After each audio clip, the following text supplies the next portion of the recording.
it's Amy and Tim from Go With Less. Thanks for joining us. Today we are talking about our time in Vienna.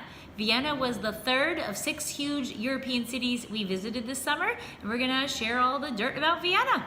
Our first observation about Vienna is it was hot. There was a heat wave in Europe when we arrived, and we melted our faces off in Vienna. So we weren't there for nearly long enough either. We were there only for 2 full days. So everywhere else we had 3 to 4 full days. So Vienna got a little bit shortchanged, and we were sorry for that because it was a great city, and we're gonna share what we did there. As soon as we arrived, we dropped off our luggage and we headed to the Vienna State Opera. We were trying to get standing room only tickets that are a killer deal at €3 to €4. They were sold out. That's probably not such a bad thing because it was so hot and we had come in walking miles and miles. We really weren't that enthusiastic to stand for hours and watch the opera. But what they do is extraordinary. They take whatever's on the stage, they have a big screen set up and chairs outside, and it's free. You just sit and watch whatever's playing on the stage. It was completely filled up when we headed on over, but people left after. I was prepared to stand. I was actually prepared to stand there for 2 hours, but maybe even longer. But 2 seats opened up, and Tim and I were able to snag 2 seats. Now the amazing thing is, Tim has, I love opera. Tim hasn't seen great quality opera before, and this might have given him a little glimpse that it's not so bad. Unfortunately, it was sung, well, not unfortunately, it was sung in Italian, and the subtitles were in German, so even having no English subtitles, no nothing, he still had an enjoyable time. My favorite part of the opera was it was free. So that is a good thing. Actually, it was pretty cool. But so speaking of free, something that would make my top 10 list of things that we've done while we're here in Europe is visiting Schonbrunn Palace, the exterior specifically of Schonbrunn Palace. So we paid a premium for a couple of things, including going into the palace and some of the upgraded garden activities and climbing the top of the, what's the thing at the top of the hill, Amy? I don't even know. I don't know either. How awful. Anyway, so the grounds of the palace are amazing, and they are free. And so if you've ever been inside of a palace from this period before, like Versailles, for instance, this was very similar. So if you have some knowledge of the aristocrats, the Habsburgs that potentially lived here, there may be a reason to go in and see how these people lived. Potentially lived here? No, but you may potentially want to go in and pay money. Okay. But for us, I think after the fact, we decided that the $56 that we spent would have been better off in our pocket, and we would have had a great time just walking around the grounds, which are gorgeous. One thing of note about Schonbrunn Palace is that young Mozart played there. And apparently he was quite a precocious young lad, because after he finished playing at something like the age of 6 or 7, he went and jumped into, I think it was the Queen's lap or something like that. So the stories we heard about Mozart were pretty remarkable for his age. Of course, he's a prodigy, but having him play there, having walked through where he played, that was worth something. When it's melt your face hot, what else do you want to do other than a really big walking tour outside? We thought we were going to pass out, but we did it, and we were very happy that we did, because our tour guide was extremely educational and informative and answered tons of questions and shared all about the history of Vienna and the Habsburgs with us. Yep. On our way to the walking tour, we made a detour through the Nosh market.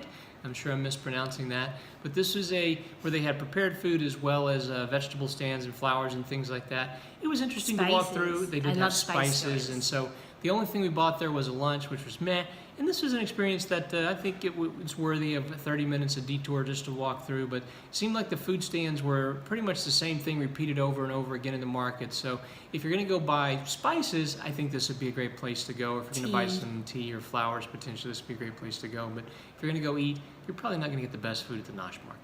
Vienna is well known for its cafe culture, and I was really excited to sit and hang out having a latte or a cup of coffee. It was so hot that we didn't find any appeal in that, so we're going to have to go back and enjoy cafe culture when it's a little cooler out.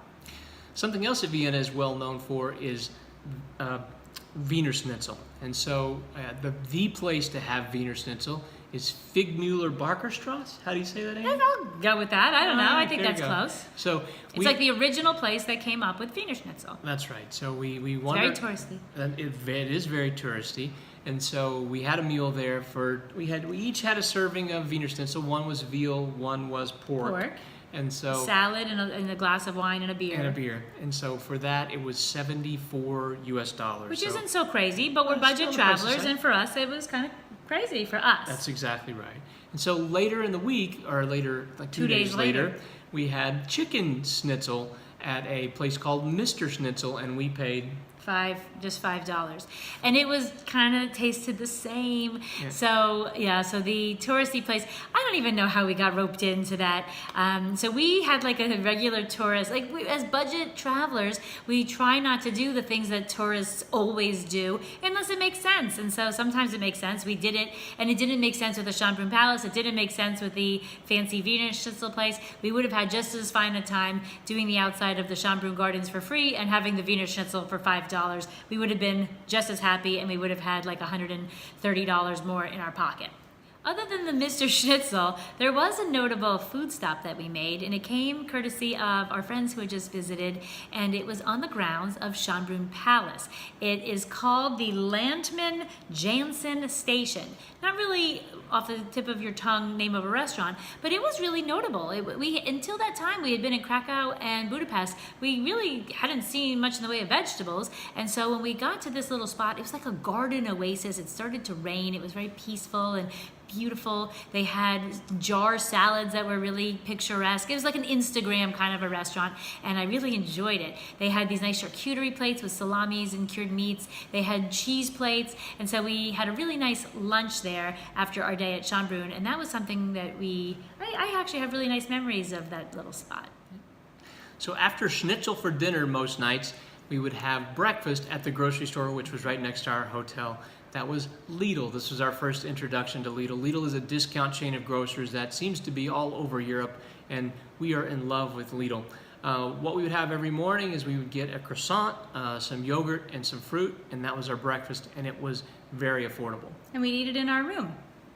And speaking of affordable, Vienna is a more expensive city. So we had been in Krakow, Poland, and Budapest, Hungary. These are much more affordable cities. So when we got to Vienna, it was more expensive. So unlike the first two where we stayed in the city center, we had to stay a little bit outside of town, which required that we take public transportation.